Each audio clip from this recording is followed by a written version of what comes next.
Hey everybody.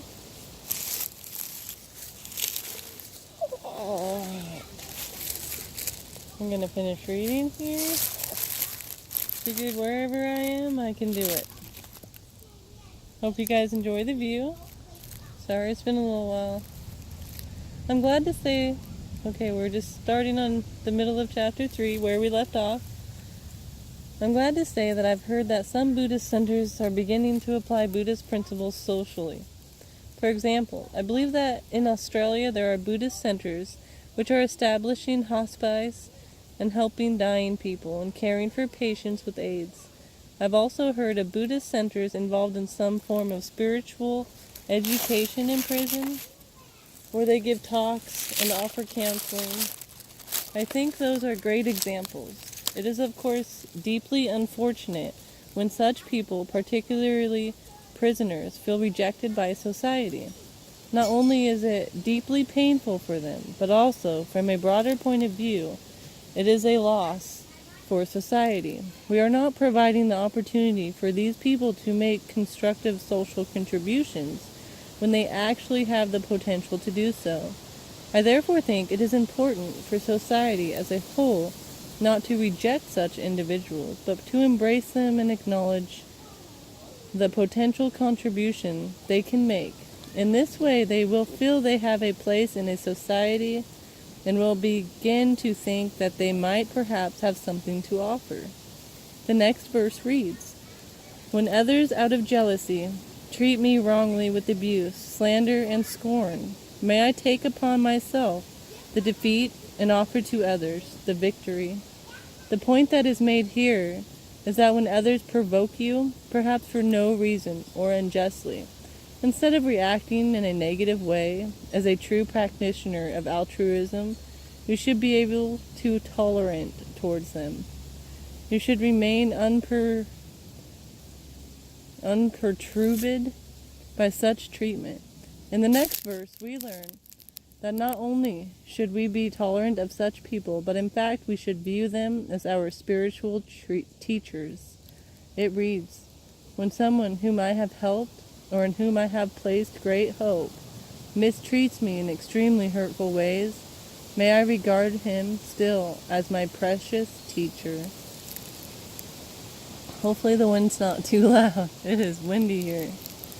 In Shantideva's Guide to the Bodhisattva's Way of Life, there is an extensive discussion of how we can develop this kind of attitude, and how we can actually learn to see those who perpetuate harm on us as objectives of spiritual learning.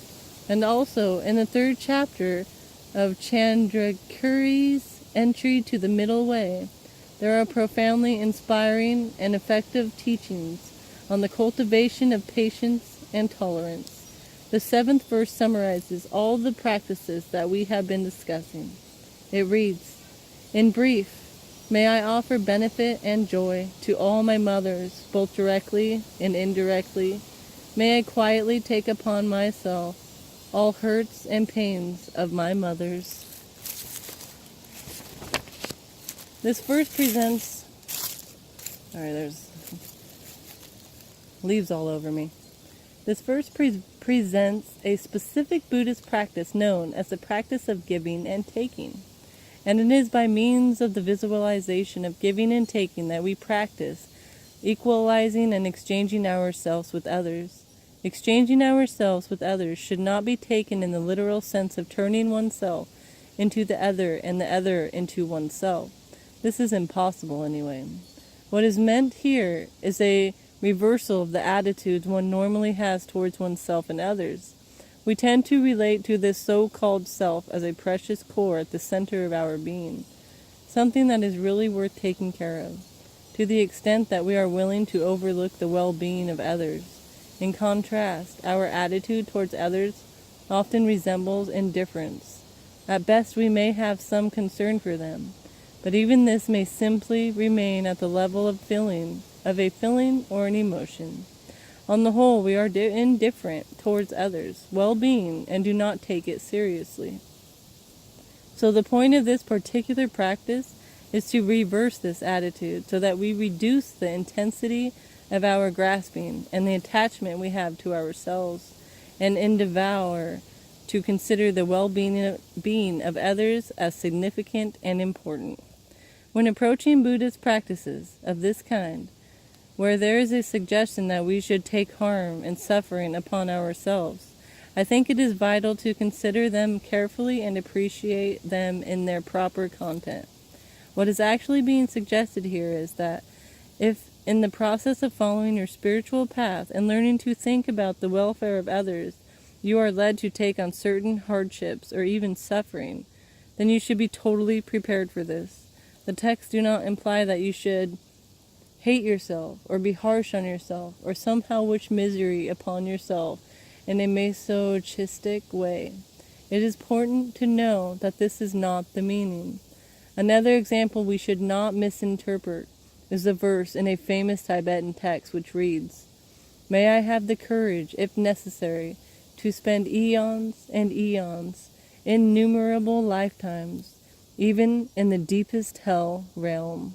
The point that is being made here is that the level of your courage should be such that if this is required of you as part of the process of working for others' well-being, then you should have the willingness and commitment to accept it.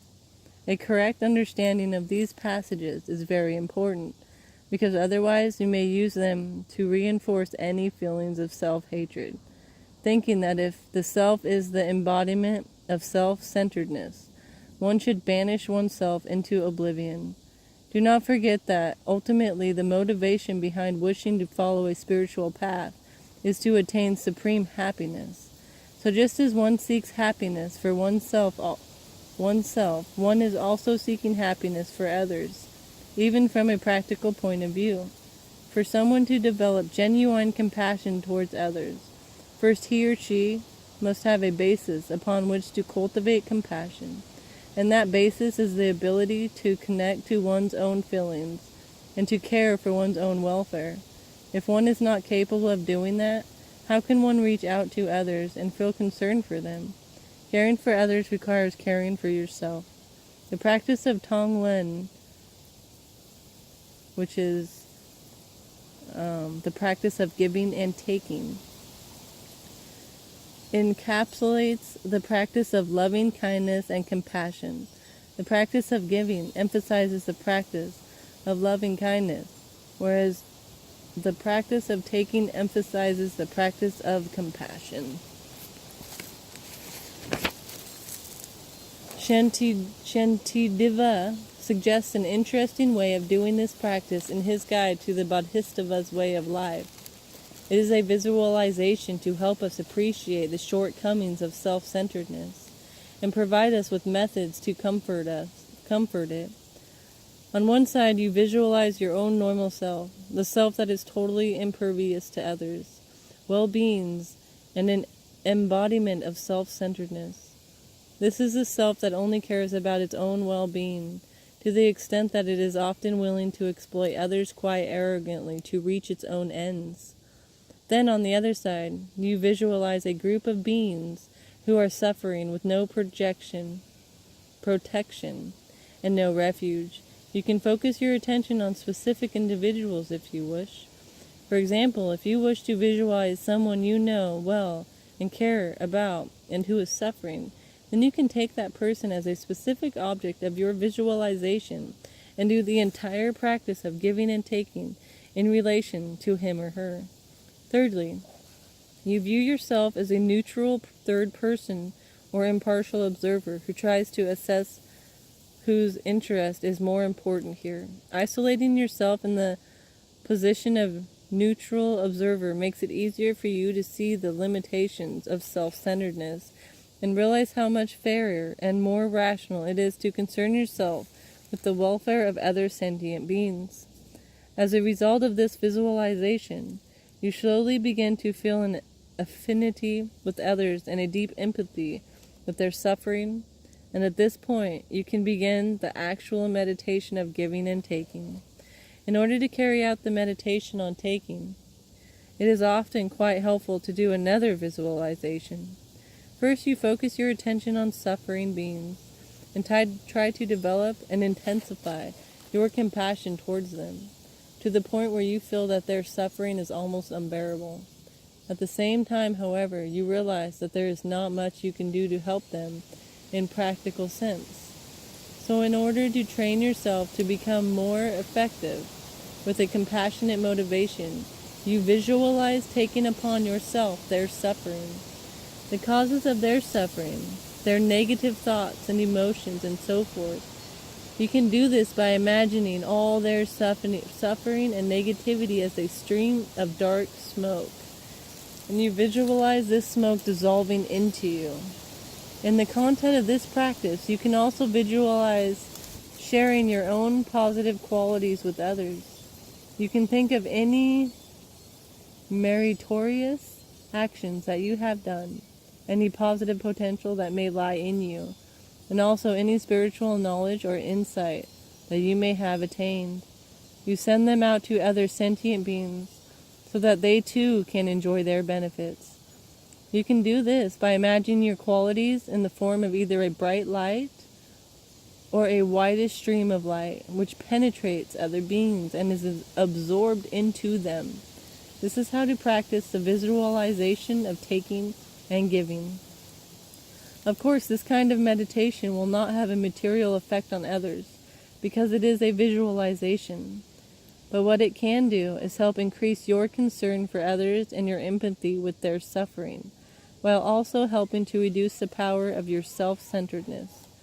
These are the benefits of the practice. This is how you train your mind to cultivate the altruistic aspiration to help other sentient beings. When this arises together with the aspiration to attain full enlightenment, then you have realized bodhicitta. That is the altruistic intention to become fully enlightened for the sake of all sentient beings. In the final verse we read, "May all this remain undefiled by the stains of the 8 mundane concerns, and may I, recognizing all things as illusion, devoid of clinging, be released from bondage." The first 2 lines of this verse are very critical for a genuine practitioner. The 8 mundane concerns are attitudes that tend to dominate our lives generally. They are becoming elated when someone praises you, becoming depressed when someone insults or belittles you, feeling happy when you experience success, being depressed when you experience failure, being joyful when you acquire wealth, feeling dispirited when you become poor, being pleased when you have fame, and feeling depressed when you lack recognition. A true practitioner should assure that his or her cultivation of altruism is not defiled by these thoughts. For example, if, as I am giving this talk, I have even the slightest thought in the back of my mind that I hope people admire me, then that indicates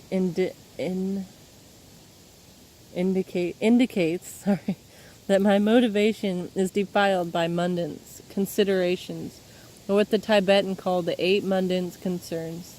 It's very important to check oneself and ensure that is not the case. Similarly, I'm still not good at that word. Similarly, a practitioner may apply altruistic ideals to his daily life, but if all of a sudden he feels proud about it and thinks, I'm a great practitioner, immediately the 8 mundane concerns defile his practice. The same applies if a practitioner thinks, I hope people admire what I'm doing, expecting to receive praise for the great effort he is making. All these are mundane concerns that spoil one's practice, and it is important to ensure that this does not happen, so we keep our practice pure. As you can see, the instructions that you can find in the Lojong teachings on transforming the mind are very powerful. They really make you think. For example, there is a passage which says,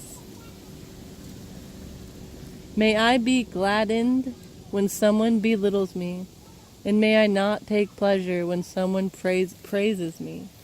If I do take pleasure in praise, then it immediately increases my arrogance, pride, and conceit. Whereas if I take pleasure in criticism, then at least it will open my eyes to my own shortcomings. This is indeed a powerful sentiment.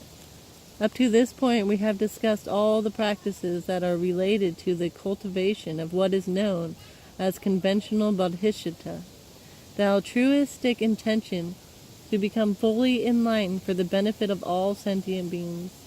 Now, the last 2 lines of the 8 verses relate to the practice of cultivating what is known as ultimate bodhisattva, which refers to the development of insight into the ultimate nature of reality. Although the generation of wisdom is part of the bodhisattva ideal as embodied in the 6 perfections, generally speaking as... page don't want to turn. We saw earlier, there are 2 main aspects to the Buddhist path, method and wisdom. Both are included in the definition of perfected wisdom. The practice of wisdom or insight correlates with the perfection of wisdom, while the practice of skillful means or methods correlates with the perfection of form. The Buddhist path is presented within a general framework of what are called ground, path, and fruition. First, we develop an understanding of the basic nature of reality in terms of 2 levels of reality: the conventional truth and the ultimate truth. This is the ground. Then, on the actual path, we gradually embody meditation and spiritual practice as a whole in terms of method and wisdom. The final fruition of one's spiritual path takes place in terms of the non-duality of perfected form and perfected wisdom. The last 2 lines read, "And may I, recognizing all things as illusion, devoid of clinging, be released from bondage." These lines actually point to the practice of cultivating insight into the nature of reality, but on the surface they seem to denote a way of relating to the world during the stages of post-meditation. In the Buddhist teachings on the ultimate nature of reality, 2 significant time periods are distinguished. One is the actual meditative session during which you remain in single-pointed meditation on emptiness, and the other is the period subsequent to the meditative session when you engage actively with the real world, as it were. So here, these 2 lines directly concern the way of relating to the world in the aftermath of one's meditation on emptiness. This is why the text speaks of appreciating the illusion-like nature of reality, because this is the way one perceives things when one arises from single-pointed meditation on emptiness. In my view, these lines make a very important point, because sometimes people have the idea that what really matters is single-pointed meditation on emptiness within the meditative session. They pay much less attention to how this experience should be applied in post-meditation periods. However, I think the post-meditation period is very important. The whole point of meditating on the ultimate nature of reality is to ensure that you are not fooled by appearances, and that you appreciate the gap between how things appear to you and how they really are. Buddhism explains that appearances can often be deluding. With a deeper understanding of reality, you can go beyond appearances and relate to the world in a much more appropriate, effective, and realistic manner. I often give the example of how we should relate to our neighbors. Imagine that you are living in a particular part of town where interaction with your neighbors is almost impossible, and yet it is actually better if you do interact with them rather than ignore them. To do so in the wisest way depends on how well you understand your neighbor's personality. If, for example, the man living next door is very resourceful, then being friendly and communicating with him will be your benefit. At the same time, if you know that deep down he can also be quite tricky, that knowledge is invaluable if you are to maintain a cordial relationship and be vigilant so that he does not take advantage of you. Likewise, once you have a deeper understanding of the nature of reality, then in post-meditation, when you actually engage with the world, you will relate to people and things in a much more appropriate and realistic manner. When the text refers to viewing of phenomena as illusions, it is suggested that the illusion-like nature of things can only be perceived if you have freed yourself from attachment to phenomena as independent, discrete entities. Once you have succeeded in freeing yourself from such attachment, the perception of the illusion-like nature of reality will automatically arise. Whenever things appear to you, although they appear to have an independent or objective existence, you will know as a result of your meditation that this is not really the case. You will be aware that things are not as substantial and solid as they seem. The term illusion, therefore, points to the disparity between how you perceive things and how they really are. Alright. Until next time. I do say it will be sooner. It will be sooner. Have a great day, everyone.